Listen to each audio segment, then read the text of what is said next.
Ladies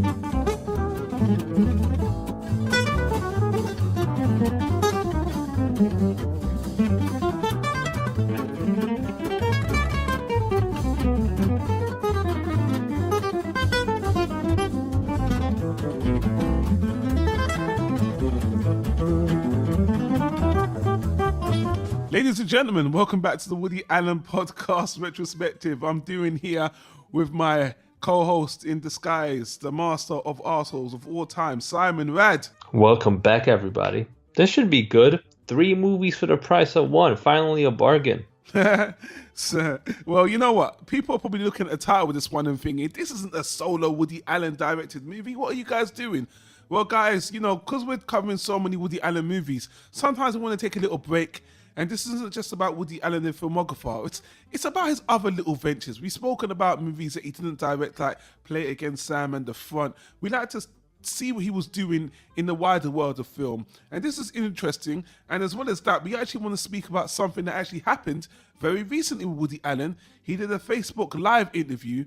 So because the movie we're going to talk about with Woody Allen is kind of short, we thought we would talk about that little movie and the Facebook Live and have just a free-form discussion. So this is a and bit when you more... say we, that actually means you thought that and told me 5 minutes ago. But yeah, sure. Yeah, let's mix up the content, Simon. Doing movie reviews all the time can be a bit boring. And you know, actually, funny you should say that. People always say to me that they wish you were doing something else apart from the Woody Allen retrospective. But you've been on plenty of other podcasts. But hey, I do a lot of other things. It's just I get paid for those. Yeah.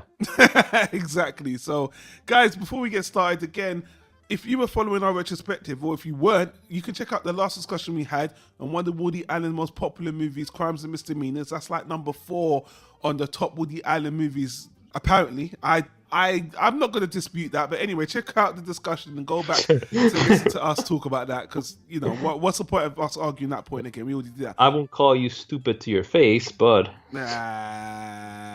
Anyway, guys, don't forget we've got a website in development called WoodyAllenRetro.com, and we're going to have, well, we already have a link up and running, but the website isn't done yet. We do these as podcasts. Up to this point, we've nearly done 20 movies past. We're coming to the 90s right after this movie. So, guys, if you haven't checked out all our previous reviews, click the description down below, because I'll have a link there to all the other recordings. We're moving forward to this movie here. I'm going to let you take it away, Simon, as you usually do. But, yeah, this is definitely a 3-for-1 movie. And, yeah, we're going to go back and forth with this one, Simon. So why don't you tell us, Simon, what this is and what this is about? Okay, so this is the last one. Really, I promise. The last one from the 80s. 89, same year as last week's movie, Crimes and Misdemeanors. And it's called New York Stories, and it's a compilation film. Now, if you remember, in the 80s, a lot of directors were killing it at the box office. You know, Spielberg, James Cameron, George Lucas, and they were involved in a lot of things. This was the decade where the director became a full-blown star, kind of like in the Hitchcock era, Hitchcock himself, where you could put your name on anything and basically sell it and make it a huge hit. And there were these other really critically acclaimed directors like Martin Scorsese and Francis Ford Coppola and Woody Allen himself, who were in that realm of respect and had a strong fan base, but they didn't really make these big commercial movies, you know, the big blockbusters of the 80s. They were kind of closer to art films and Oscar movies. So studios try to figure out, okay, how can we get these guys and use their name and their fan base to really launch something for a little bit of extra money?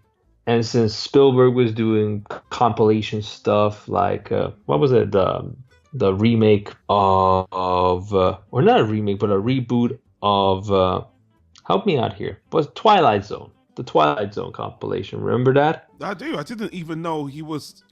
I was thinking of Stephen King, so I was thinking of the miniseries when you said that, so I got lost there. Oh, they did stuff with his name as well. But basically, long story short, that was the background of New York Story. The idea was that these 3 guys, Woody Allen, Martin Scorsese, and Francis Ford Coppola, get together and each direct a segment, with the linking theme being that it takes place in New York and it's a story of New York. So Scorsese did what he does best. Yeah, well, I'll stop you there and let's talk about each one at a time and go back and forth what we thought about it. I was leading up to a joke, motherfucker. Okay, say the joke. No, I'm not going to edit out. We're not going to edit today. So what was your joke, Simon? Nah, you squash this. Fuck you. You ruined it. Good. You know how many times you've ruined jokes of mine, so I think it's my turn to fuck you over. So let's continue. Man, I was gonna say the Scorsese he did his thing and did a movie from the point of view of an artist. Francis Ford Coppola, who after Apocalypse Now needed some recovery, did a lighthearted kids movie, probably inspired by his own daughter, also set around New York. So we have the artist view of New York. We have a child's view of New York, and then Woody Allen just made a Woody Allen movie and said, "Who gives a shit?" So that was the big joke. Okay, now can you move forward? That wasn't funny. It was just a movie. Because that you ruined the setup. Nah. It just wasn't funny, Simon. I'll pat you on the back when you get. But this one was. It was just an observation. You know, it was just real. And I would argue the point of view that Woody Allen just made a Woody Allen film. But let's start at the beginning, like you said, with the first movie, which was done by. Isn't Martin Scorsese your favorite director of all time, anyway? One of, very consistent. And again, he's the best thing about the piece because it's called, let me get this, Life Lessons. And it's a story of a painter played by Nick Nolte, who's sort of in this creator's crisis, I guess, writer's block, but only for a painter. And Rosanna Arquette plays his assistant / troubled girlfriend / roommate, who's an up-and-coming artist herself looking for approval. And Nick Nolte's character basically depends on her for inspiration, has this mixed feelings of one moment he's desperately in love with her, the other moment he's sort of manipulative and just looks at her as an object of inspiration. And it's boring. But Martin Scorsese directs the hell out of it, and there are a lot of interesting camera angles, camera tricks, different pans, zooms, zoom outs. Basically, if you're a Tarantino fan, you could tell he took a lot of directing cues from this little segment when it comes to tension and intensity and camera work. But the story is, and even casting Steve Buscemi, who has a small role in it. So he's funny. And you know what, Steve Buscemi, you always think he's got the face of an old man, but you see him right now in his young prime. When he was young, right? Yeah. And it's very different. Wow, I can't believe this guy was ever young. And he's being this pretentious performance artist, you know. Oh yeah, I mean, it's an 80s artistic New York with performance artists left, right, art galleries, presentations. Everybody's super self-obsessed. It's an interesting enough setting, but aside from a few moments, it's quite dull. I mean, you know where it's going. The best thing about it is the direction, and I think Scorsese was smart to take the opportunity to tackle this non-commercial subject matter just because it was just a short film packed in with 2 other movies, so he could afford to do that. If you're a fan, it's worth checking out, but outside of that, you know, I love the direction. It's just the story's very meh. I agree with you. And, you know, this whole tortured artist and his apprentice, especially when he's lost and over, you know, it's been played out to death in so many movies I can't even name right now. It's a classic tale in an 80s setting. The only thing... It's Rosanna Arquette, you know, one of the great actresses of her time. I was going to say that. And, you know, she has some, you know, 1 or 2 little saucy scenes there. And I thought you would appreciate it because she's a real looker. You know, she's quite gorgeous. But her whiny voice and tell me I'm great. Just tell me. And, hey, Puddin'. It's like Mr. J. Yeah, I just exactly. pictured her as Harley Quinn. Exactly. And, you know, honestly, it's just passe. You've seen it done 100 times. And I will... is it the best out of the 3? No, I like the Woody Allen one more, which I'll get to later. But everything you said, I kind of agree with. The only thing I like about the movie is just this short movie, whatever we call it. This segment has a exchange in it, which I think people need to realize. Which again, you've heard in a lot of other movies. But you know, when the girl's asking, just tell me if I'm good, tell me if I could draw, and then he's like, you know, it's not, I'm paraphrasing, it's not a fucking choice. You do it not because you want to, because you have to. You know, you're artists, you do something because you have to. Well, why the fuck are you asking me this shit? You know, if you really were asked, you just fucking do it. You know, and again, this is something that people need to understand. I guess you get to points in your life where you wonder, is it worth doing? But people that are, just do.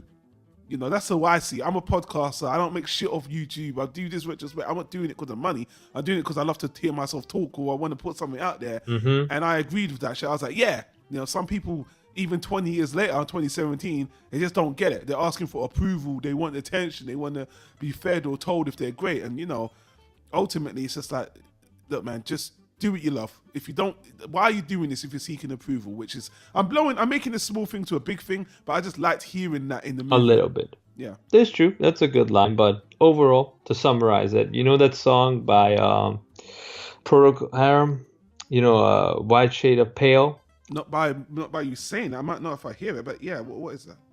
If you picture Nick Nolte painting, you basically saw this movie. Because that was like 20 minutes of it. Just that song on repeat and Nick Nolte painting his ass off. Yeah. Anyway, let's move on. Well, the reason why I tried to pad that out, because the next 45-minute movie done by the director of The Godfather, Francis Ford Coppola, I can't even say his name off the time. Coppola. Yeah, that last part I get wrong, Coppola. Life Without Zoe. As soon as the intro starts, the intro sequence with this hip hop song, Life Without Zoe, very 80s. I was like, what the fuck is this? And keep in mind, he also directed Captain EO in this era. I know. And I'm not trying to pigeonhole directors. They shouldn't just stick. You're free to create whatever you want, but this is like a kids segment, and I know this is called New York Story, so we're getting flavors. We're getting an adult story first. Now we're getting the kids story, and they get Woody Allen's one next. But this whole story, which honestly I haven't got that much to say, it was boring. It was, by today's standards, culturally insensitive, because there's a big part where there's these Arab dudes doing these really predictable, silly things, and it's just about this rich little young girl who, her parents are rich enough, and one's a percussionist or a composer or flute player or whatever, and the other is her mother is just a rich whatever, and she goes to school on her own. I know what you wanted to say. Yeah, well, she's a rich girl who her butler takes after her. She goes to school with her rich friends, and she's like 12 or 11 years old, and it's bleh. The whole thing is bleh. And I just fell asleep. It's fucking boring. And I'm gonna jump to this bit right now. The reviews, the critical feedback on this particular segment was scathing. People absolutely thought this was horrible. Of the three, this is obviously just a complete, I don't want to say train wreck, but I don't know what he was going for with this. It's inspired by his daughter. Look, I recommend watch the documentary of the making of Apocalypse Now, like what the dude went through when shooting that movie. I'm not surprised he took a break and then came back and tried experimenting with all these different subject matters, and this little segment from the intro pop song makes it very clear this is a kid's film. Now, me personally, it just highlights that the concept of New York stories was more forced by the producers than these three guys trying to make something. Like, I feel like none of them really cared about making something specific for this film. It was more convenient to do 3 short films and release it this way. Sure. Because this has nothing to do with New York. This could take place anywhere where there's money and children. That's the only 2 components for the story. It's very reminiscent of a father trying to direct a movie from the perspective of a child. So maybe he's like, thought it was interesting how maybe his daughter saw their lives and their relationship with his wife, and I don't know, made a movie about it. One scene was good. There was a little bit of a heist in there, and the camera work was really good in there. But it just makes you wish he would be directing a different subject matter, something that's more intense. So yeah, giant snooze. I mean, whatever. Skip. Before we get to the Woody Allen one, I wanna just set the record straight with something. Actually, this movie was made before Crimes and Misdemeanors, which I forgot. So we should have spoke about this one before Crimes and Misdemeanors. And Woody Allen, his segment, or this short film, which is called Oedipus Rex. I'm not sure what the Oedipus means. Oedipus. The dude who ended up shagging his own mom. That dude. Oh, wow. Well, there you go. Hence the reason Oedipus complex, where you're sexually attracted to the woman that gave you birth. I thought there was another, wasn't that? Anyway, what I want to ask you before we talk about this is, and obviously this applies to Woody Allen movie as well, you just said that you felt like this was more of a forced ideal by the producers. Now, especially with the Martin Scorsese, of all 3 of these, I want to ask you now, do you think these could have stood on their own as movies? Obviously, there's not enough meat on any of them to be a featured movie, but do you think any of these separately, taken individually, could have been its own movie with obviously some added elements there? Hell no. Life Without Zoe probably could have been a kid's film. You throw a dog in there and Kevin Bacon, maybe, a little cameo by Marty McFly, have that crossover with Back to the Future. I don't know. Because it's so straightforward, but the Scorsese one, Life Lessons, is just very focused because there's hardly any plot there, and it's a classic tale. So I couldn't really see that as its own movie. And the Woody Allen one, which we're going to talk about now. Go for it. Tell us what it's about, and we'll talk about that. Yeah. Yeah. Well, again, it's not bad. I mean, it's entertaining, but again, it's not really a New York story. Woody plays an accomplished accountant who still falls close to his previous on-screen personas. He sees an analyst and he has mother issues. He's dating a character who's a fiance, played by Mia Farrow, of course. His real-life partner at the time, yes. Yeah, and this is another little warning signs from Woody that he might be contemplating divorce, because basically the story of the film is he has a troubled relationship with his mother, can't get over it, and kind of wishes to create a bit of a distance, get her out of his life. They go to a magic show, and what do you know? The woman disappears, his mother, that is, and suddenly things turn around. But then something crazy happens, which is where the movie kicks into its sci-fi gear, and then it turns out that maybe his mom wasn't the person that he needed to remove out of his life to find happiness. Does that make sense? And that's basically it. Okay, well, I'm going to dig a little bit deeper because this to me was the most enjoyable part of the trilogy for a whole slew of reasons, man. And I want to say that this it is funny.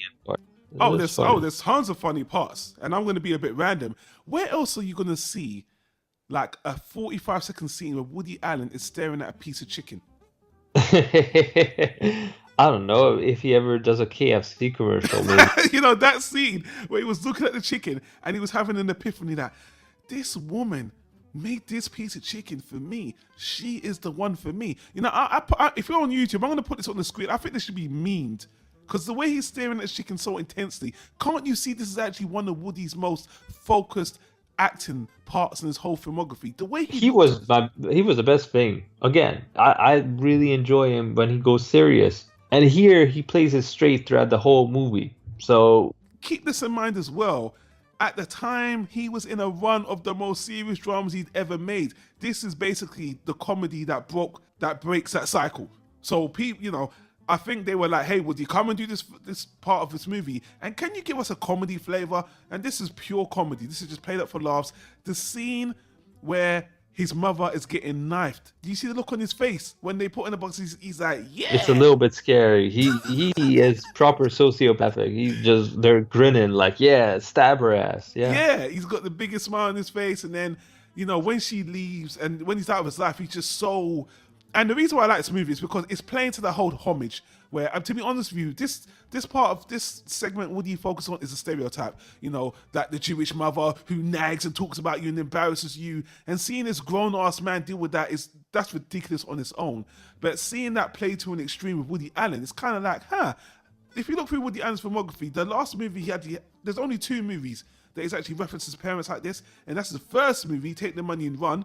And another movie which is very similar, Zelig as well. These 2 movies that focuses nagging parents, but this one, I thought it was interesting. He played to that very stereotypical comic idea of the nagging Jewish mother.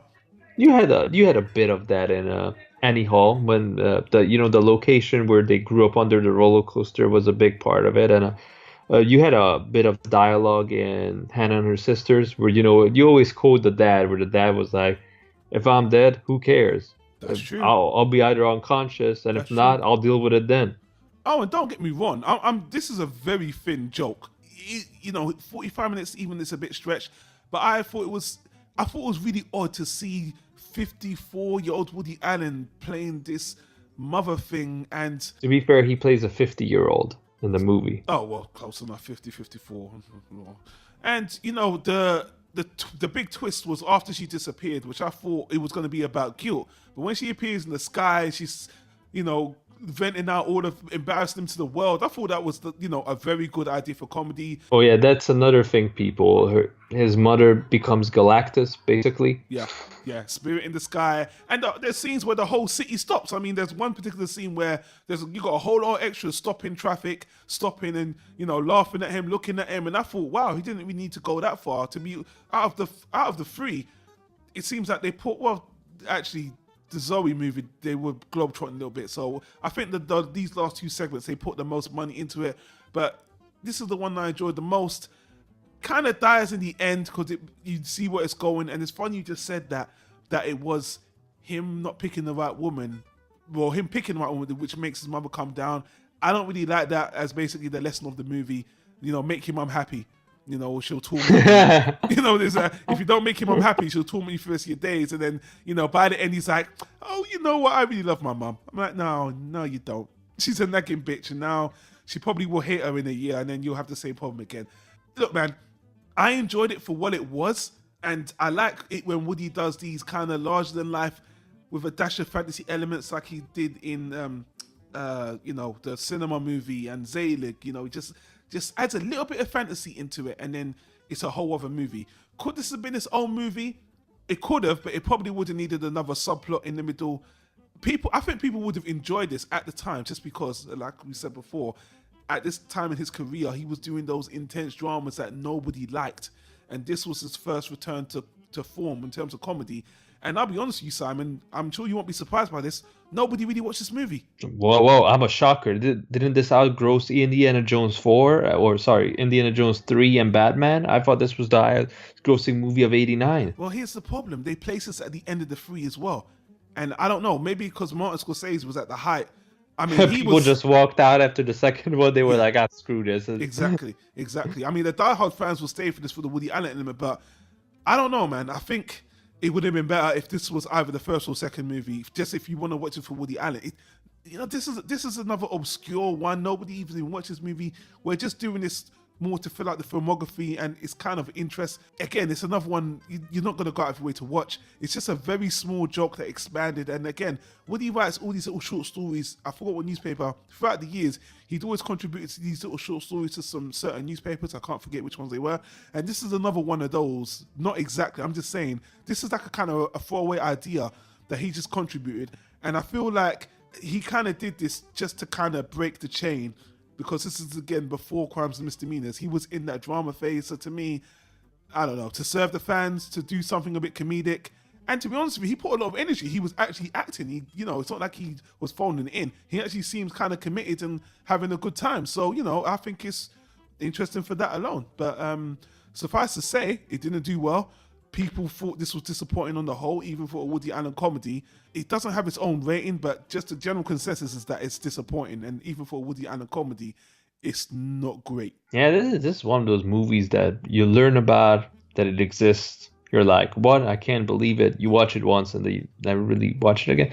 Maybe the individual parts. Like I said, Scorsese's direction is on point, and this giant mother in the sky is a funny comedic idea. I mean, you kind of forget how creative Woody Allen can get. I mean, one of his best comedies is, and at least my favorite, is Sleeper, which takes place in the future. I think it's always fun to see him play around with sci-fi ideas and a little bit of fantasy and think outside of the box. Yeah. That's what his whole early filmography was about, breaking rules, when that was considered innovative filmmaking. But honestly, in the 80s, it's the exact opposite. It's more like being very commercial and making it bigger and better with more special effects. So he's missing his audience, but it's interesting to check out. I don't want to disencourage people, but that middle part, Life Without Zoe, holy shit. Life Without Zoe is fucking awesome, isn't it? I watched the movie, but I still don't know what it's about. I don't know how you do that. I mean, there was something about something his dad dropped and they were trying to steal, but they didn't steal, and then they went to Rome, and the end. What? I don't know. Yeah, I actually looked at Francis Ford Coppola's movie, after, like his filmography after this. He's been mostly a producer and a collaborator, but he didn't actually solo direct another well-known big movie, unless I wasn't looking. But I was searching to see, was this his last big contribution as a director. He did that movie Tucker with was it Jeff Bridges, I believe? I saw it. I didn't recognize it. So but I mean, he made those movies. Apocalypse Now, Godfather 1, 2, 3, and I mean, he's got a legacy. And I do understand the thinking of this. It was an interesting idea. It's not the first time directors made compilation movies. I can't think of another one to mind. I put something on the screen, but there's been a few of these over the years. This one, interesting idea, execution, iffy. You always get that with compilation movies. I mean, think of Grindhouse. Directors always think that would be weak on his own. Correct. The perfect example. So anyway, let's end the podcast on speaking about something that's more recent. Now, luckily, that last discussion we had there about New York Stories puts us in the 90s, but we're going to jump 17 years ahead to May 2017, where for the first time, Woody Allen gets a bit into our times, into our new times of social media, where I forgot his interview. I think it's Bob something, I can't remember his name, but the interview, I think he did one of Woody Allen. Nobody cares. People only want to hear Woody. They only want to hear Woody. No, this guy did two other interviews with Woody Allen that was really good, but he got Woody Allen on to do an interview, and a lot of people were just surprised because, you don't see Woody Allen much in the spotlight. You hardly ever do unless you go to see one of his jazz performances. But Woody Allen came to a Facebook interview, and I wasn't going to speak about it to you, but it was a very revealing interview, and a lot of people were upset with a lot of things he had to say because he was very critical on his own movies in a way that he said things in passing over the years, but some people just thought maybe it's at the time. But let me tell you something, coming away from this interview, Facebook interview, and hearing him just go at himself, he really did remind me of the character in Stardust Memories. I'm like, he's acting the same. He acts like the same. This is him. Oh, you mean the person that's absolutely not him and by no means reflect his own actions or his own life and career? You mean that character, he reminded you of him? How is that? That person's supposed to be completely different and somebody completely different. Well, I'll let you start because you said you were kind of depressed by this interview. Is that right? I wasn't really depressed. He seemed depressed because he didn't really have a lot of good things to say. What I found very interesting, that he's never happy with his films. I think that's why people are shocked. Like Annie Hall, he's like, that was average. Manhattan, he still can't stand that movie. He's like, I want to burn the film. He's like, I hate it. Why did they play it everywhere? I begged them not to make it. I told them I'll do anything to not play that movie. When I hear that, I just can't believe that. That's hilarious. Yeah, in fact, you and I just went to some random ass theater in my neighborhood, some artsy hipster joint, rooftop. What was it called? It's called the Electric Cinema. It's a very trendy, very cozy cinema in Shoreditch. There's a few sets, not just Shoreditch, but there's a few all over London. There's about 4 or 5 locations. And what do you know? We opened the leaflet, and the first movie we see is Manhattan, playing in June. I'm like, I guess Woody wants to come in and shoot up the place or close the cinema or file a lawsuit. That movie really is playing everywhere, and he absolutely hates it. The only movie, actually, he mentioned 2 that he liked. One we already foreshadowed with Match Point, and the other one was The Purple Rose of Cairo. Yes. And then he bit his tongue. He wanted to say a third one, and I know that motherfucker wanted to say Stardust Memories, but he remembered because he was about to say, and most of the times I just want to kill myself, but sometimes I look up on the screen and I feel like, yes, that's what I wrote. That's what I actually envisioned, and I'm like, wow, I actually did it. And there were only a few movies, and one of them was the start. I mean, let's talk about something else. You know what? Let me tell you something about this interview. And if you read the Facebook comments, I mean, people found it very entertaining because he's very brash. He's just very honest, and he is funny. He's a funny guy. He's a funny guy, and he went on a rant. He went like there was a part. He was kind of quiet in the beginning, but there was a part where he just spoke for like 12 minutes straight and never gave the interviewer a chance to even ask anything, which was cool. And most of that just had to do. I'll get to that in a minute. First thing I want to say is, people were just taken aback by how. Well, actually, I want to go back to something you said in another review, which a lot of people... Damn, this feels like a Woody Allen movie. Are we just going back in time? No, I need to, because I want to kind of round this up. And what I want to say is, one thing you said in the past, which people didn't appreciate in our comments, was that you called Woody Allen a volume filmmaker. And here's the thing. Because he made 50 fucking movies. Yeah, and he makes a movie every year. But some people find that disrespectful. Well, what do you mean a volume filmmaker? He's more than that. But here's the thing. When you hear Woody Allen talk about his movies, especially in this interview, you really understand that Woody Allen is more enticed and enjoys the creating, the writing, and the filming process. Once the movie is filmed and done, he just moves on to the next one, and he doesn't really like to think about it, doesn't like to revisit. And that's why I think you were kind of valid from calling him that, because he likes creating stories. That's what he loves doing. He's not attached to many. He just loves creating. And the one that encompasses his writing vision the most, those are his favorites, not the ones that we all worship and idolize, like obviously Manhattan and Annie Hall. He just thinks they're subpar, and the ones that match his vision, as I just said, those are the ones he likes the most. And I actually understand that now.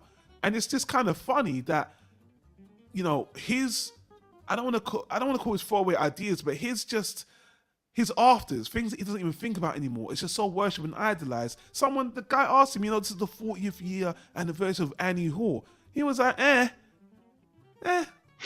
he didn't care. He did not care. And that was funny, man. But you're right. I mean, he's not his own hype man. He's a true artist. It's funny. Scorsese should make a movie about him. I mean, he lives to create, and he has all this trouble with his muses all the time as well. But I don't know what people think, but once you listen to him for 5 minutes, you realize that this guy always has a very specific vision and is extremely self-critical. So when it can't be what he envisioned 100%, he's just going to move on to the next project and focus on that. Yeah. He's not going to relish in his past successes and trying to build himself up. In fact, every time himself was a subject of a question or the topic of the interview, he became extremely critical. He even talked down his own talents as a musician, like his character from freaking Take the Money and Run. He said, complimented his band, and that he has the pleasure to work with all these great musicians that help him, perform and give a good performance. But he said that he was just there bothering people.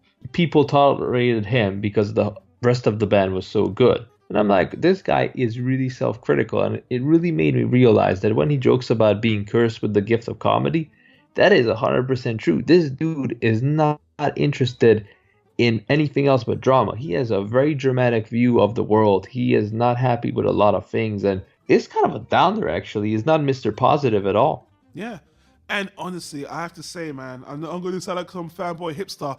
It kind of makes me like him more, because the bottom line is he just doesn't give a fuck. And to cap it all off, man, what he went on this 12-minute tirade about is just how about his method and how he does what he wants. That was hilarious. The fact, I would have never imagined that that's how he works behind the scenes. Yeah. No input, no outside input. And it's so rare. I mean, I was trying to look at right now, you can be your own filmmaker, and obviously you can do things yourself, you can finance yourself, which is extremely hard, and you can be your own boss. But, Woody Allen got in so early and built himself such a reputation that, Woody Allen is. He is like the ultimate Kickstarter creator.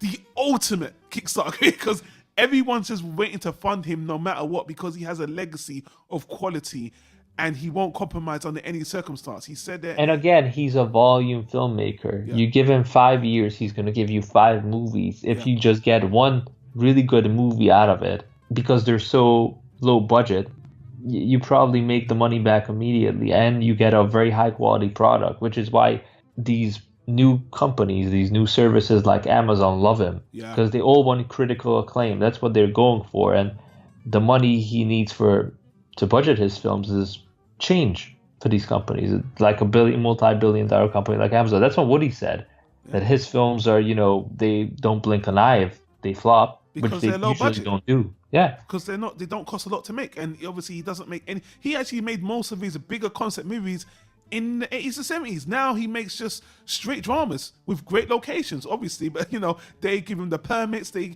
give him the access, they give him. It's a perfect setup, and I know a lot of people will be jealous about it, and I know a lot of people hate him because of the controversy, which we'll get into in another podcast. But he has a very unique situation, which was earned. And just listening to him talk now, he is one of the most unique filmmakers for his volume of work, his quality of work, his unique circumstances, and and just his method. And just seeing him now, 81, even talking about like, hey man, I see people that are 61 that like can't even walk, and I'm just, I'm still. He is fucking hilarious, man. And there's a charm to this madman, to this really creative, just look, man. He honestly, I do think, and by the end of when we get to the end of his filmography, we will talk about if he's one of the greatest filmmakers of all time. I think he will be seen as that, even after he passes, because again, people are taking their bets if this is going to be Woody Allen's last interview. And I'm not saying that as to put any kind of, cast on him or anything like that, but he is quite old, even though he seems healthy, relatively healthy. But even in this interview, you heard him saying he's losing his hearing, and he's getting to the age. Come on, man. I would be more than ecstatic if he lives to 100. Hey, I'm right there with you. You never know. Maybe they freeze his ass and he wakes up in the future. And he's kind of more. He doesn't want to live forever. He doesn't even give a shit about anything like that as well. So, but in summary, this was an interesting interview that kind of just reinforces a lot of the things that have been kind of gossiped about. Because people said a lot of this stuff. He loves this movie. He loves this stuff. But like you said, Simon, he is super critical. And hearing his process, this was a very revealing interview, and a lot of people really enjoyed the wake up call. But as fans, just like with Stardust Memories, a lot of them felt betrayed.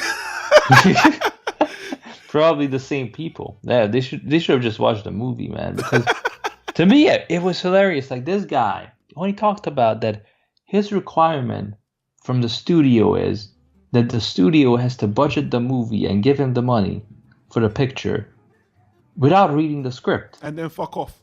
Yeah, and then can't tell him who he's gonna cast. So basically, he said studios are like banks. They give me a loan, and I give them a picture.